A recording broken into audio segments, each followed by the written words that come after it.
Salut mes chers amis, salut à vous et à vous. Alléluia.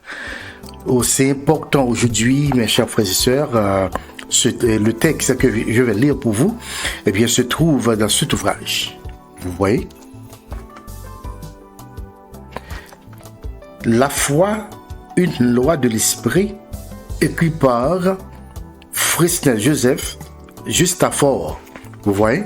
C'est très important, mes chers frères et sœurs, et je vous encourage d'acheter cet ouvrage. Je vais lire pour vous. La prière, la respiration de l'âme. Il est vrai que la prière est l'une des pratiques les plus répandues de la chrétienté.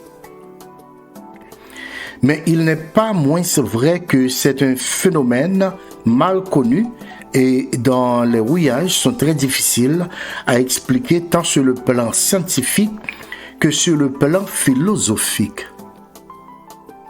Pourtant, elle constitue une réalité dont de nombreuses personnes ont fait l'expérience dans leur vie de tous les jours. Napoléon Hill nous en dit: si vous croyez en la prière, faites de votre but principal déterminer l'objectif de votre prière au moins une fois par 24 heures et plus souvent si vous le pouvez. Si vous croyez qu'il y a un Dieu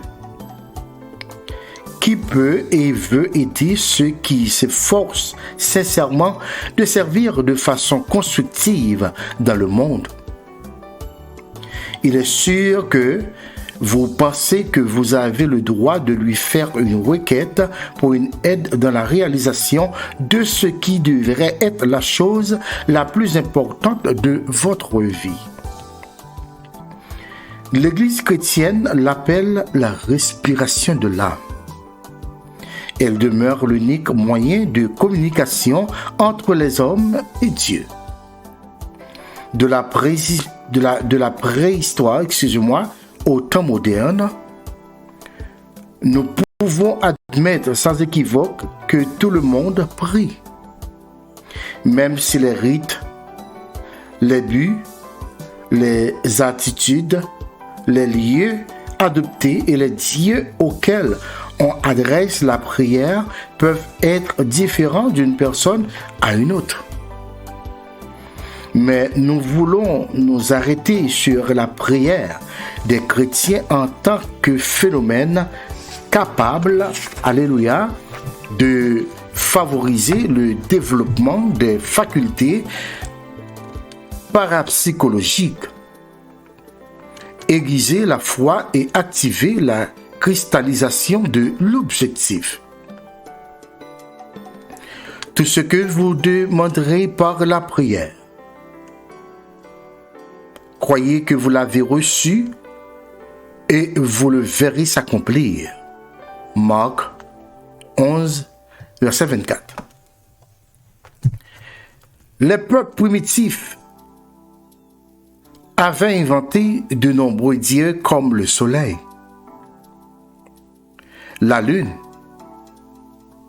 le vent, la mer, le tonnerre, etc.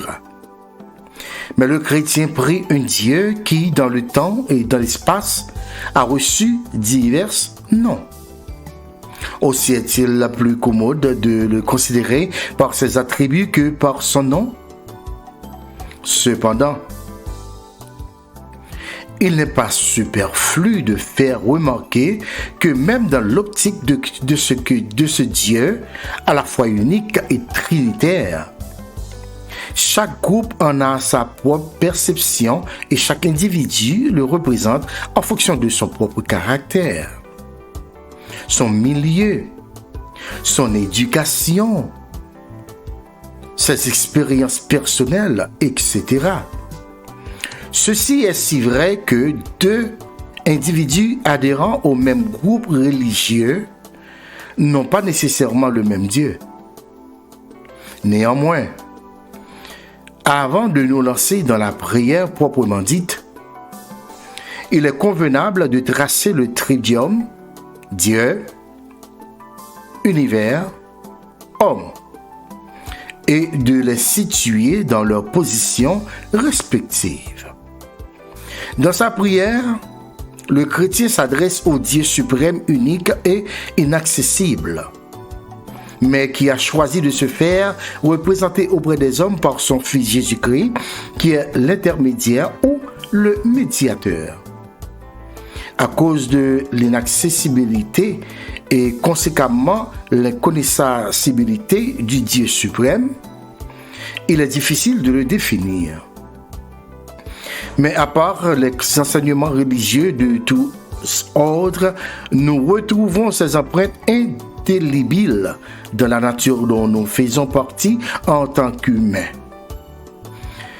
Il est créateur et l'organisateur de cet univers à travers lequel nous nous proposons tout de suite de faire un petit voyage imaginaire. À suivre et à bientôt. Alléluia.